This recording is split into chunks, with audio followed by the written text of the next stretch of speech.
Assalamualaikum warahmatullahi wabarakatuh. Alhamdulillahi rabbil alamin. Allahumma salli ala sayyidina Muhammadin wa ala alihi wa sahbihi ajma'in. Saudara yang dimuliakan oleh Allah Subhanahu wa taala, Allah Subhanahu wa taala telah banyak memberikan nikmat-Nya kepada kita. Nikmat yang Allah berikan itu tanpa pernah Allah meminta bayar sekalipun. Dari semenjak kita berada dalam rahim ibunda sampai detik ini, bahkan jika Allah menghendaki umur panjang sampai besok dan akan di masa yang akan datang, kita terus berada dalam nikmat Allah Subhanahu wa taala. Kita lihat di alam di sekeliling kita ini, air, tumbuh-tumbuhan, ini semua adalah pemberian Allah kepada hamba-hambanya.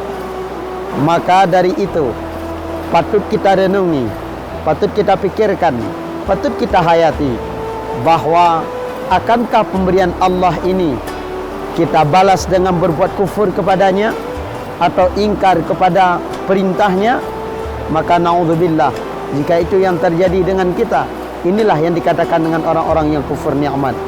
Saudaraku yang dimuliakan oleh Allah Subhanahu wa taala, dari itu terhadap nikmat Allah Subhanahu wa taala ini, marilah kita syukuri. Bagaimana mensyukuri nikmat Allah? Kita pergunakan semua nikmat Allah itu pada jalan yang Allah redha. Banyak orang yang mengartikan syukur itu adalah menerima apa adanya. Ada orang yang mengartikan bahwa syukur itu dengan mengucapkan alhamdulillah. Itu semua adalah bahagian kecil daripada makna syukur itu sendiri. Tetapi hakikat syukur kepada nikmat adalah kita pergunakan apa yang telah Allah berikan kepada kita. Nikmat apa yang telah Allah berikan kepada kita, lalu nikmat itu kita pergunakan, kita pakai pada tempat yang Allah redha. Inilah yang dikatakan dengan syukur. Kalaupun Allah memberikan harta yang sedikit kepada kita, lalu kita katakan bersyukur menerima apa adanya. Kalau yang sedikit itu tidak kita pergunakan pada jalan yang Allah redha, maka itu juga tidak dikatakan dengan syukur. Akan tetapi satu hal yang harus diketahui, mengartikan makna bahwa menerima apa adanya, ini adalah juga bentuk daripada ketidaksyukuran kita. Karena Allah Subhanahu wa taala tidak pernah memberi yang kurang kepada hambanya. Apa yang Allah berikan itu lebih semuanya kepada kita. Nafas, coba kita lihat. Barangkali kita kurang dari sisi harta, namun nafas yang Allah berikan kepada kita tidak pernah kurang dalam sehari berapa kali yang sudah Allah tentukan. Coba anda bayangkan, jika Allah Subhanahu wa taala memberikan kepada kita yang seharusnya kita itu bernafas 1.400 kali misalnya, lalu satu hari Allah berikan kita bernafas itu hanya 500 kali, maka apa yang akan terjadi dengan kita? Saudara yang dimuliakan oleh Allah Subhanahu wa taala, maka dari itu syukur adalah kita pakai semua apa yang telah Allah berikan kepada kita pada jalan yang Allah ridha. Baik itu berupa harta, harta Allah titipkan kepada kita, untuk apa kita pakai?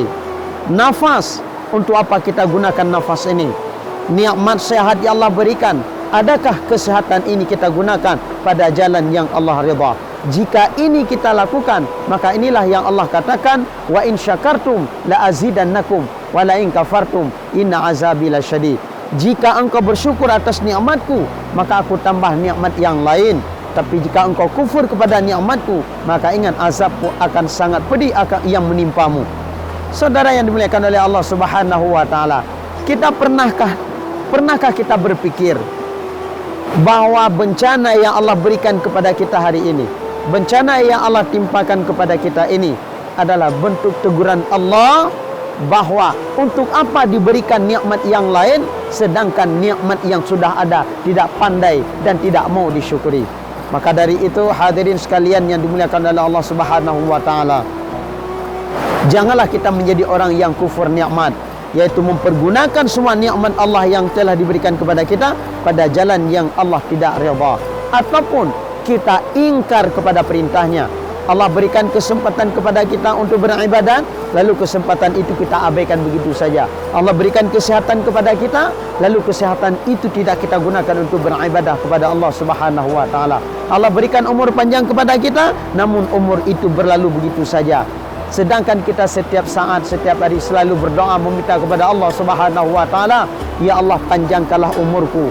Ya Allah panjangkanlah umurku. Ya Allah panjangkanlah umurku. Untuk apa umur yang panjang bila mana harus bergelimpangan dosa? Lebih baik kita berdoa kepada Allah, ya Allah berikanlah keberkatan umur kepadaku.